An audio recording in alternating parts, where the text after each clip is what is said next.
নিজের তৈরি আইনের দোহাই দিয়ে শেখ হাসিনা ও তার পরিবার দেশের যেখানে ইচ্ছে সেখানেই জমি দখল করেছে বলে অভিযোগ করেছেন বিএনপির সিনিয়র যুগ্ম মহাসচিব রুহুল কবির রিজভী।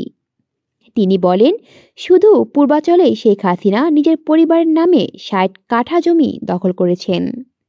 সোমবার সকালে রাজধানীর নয়াপল্টনে খালেদা জিয়ার রোগমুক্তি কামনায় জাতীয়তাবাদী রিকশা অটো ভ্যান চালক শ্রমিক দল আয়োজিত দোয়া মাহফিলে তিনি একথা বলেন।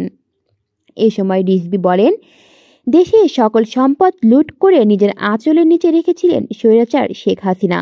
বিভিন্ন প্রকল্পের নামে দেশ থেকে ৮০,০০০ কোটি টাকা পাচার করেছে তার পরিবার। তিনি আরও জানান, ধীরে ধীরে শেখ হাসিনা ও তার পরিবারের দুর্নীতির কালো বিড়াল বের হচ্ছে। শেখ হাসিনার আমলে সীমান্তে ভারতের কাঁটাতারের বেড়ার ঘটনার আলোচনা করেন বিএনপির এই নেতা। কলি শিকদার, বাংলা নিউজ নেটওয়ার্ক।